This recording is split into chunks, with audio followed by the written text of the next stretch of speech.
This is my third or maybe even fourth opportunity to be here at the Warwick base camp.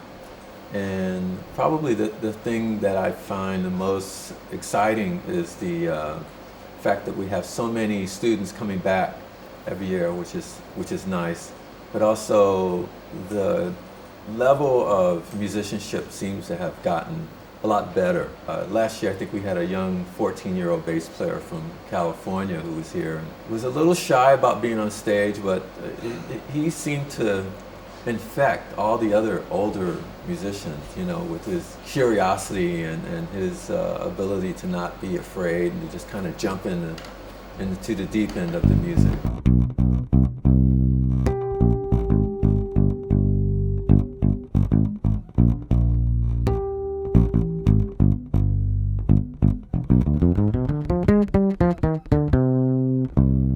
Well, without a doubt, have the opportunity to play with people that you actually listen to on record was just such a total blessing for me.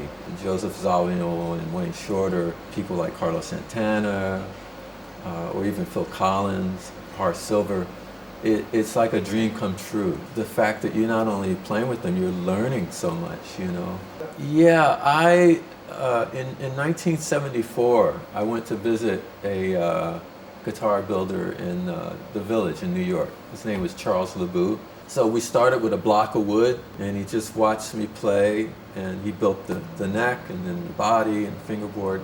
So for many years, that was my bass. When I first met Hans Peter, I told him I'd really like to have that sound in a bass that was more contemporary, more modern. We came up with this model bass, which is built after the Jack Bruce signature bass. It has F-holes, which when I'm performing, sometimes I like to go out to the audience because I'm wireless.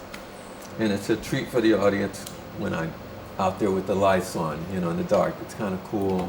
But it also has some other nice features. It's got a phase switch when I can play regular bass.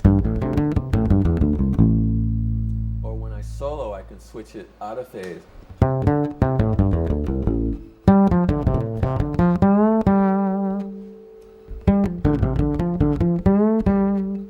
It's a nice subtle difference, you know, kind of like lifts the quality of the voice of the bass into like a slightly different frequency so it stands out more. I get a lot of reaction to this bass. People are surprised to know that it's mostly wood. It's not made out of metal.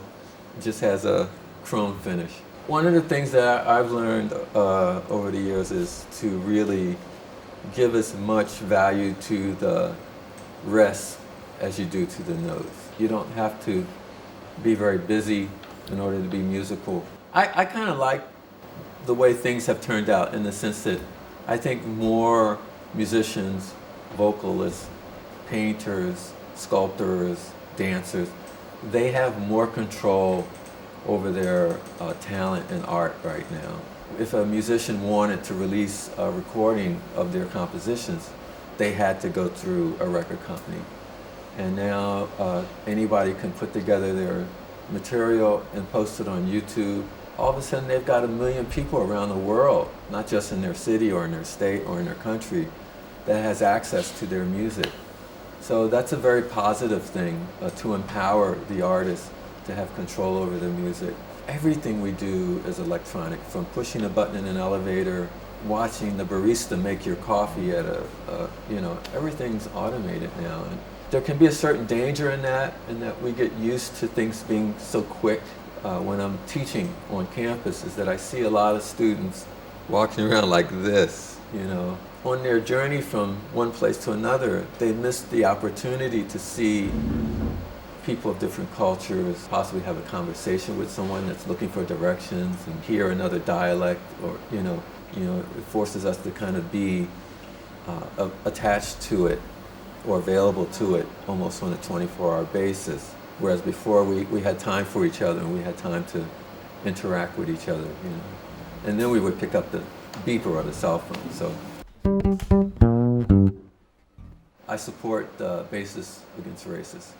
Right on. Thanks, buddy.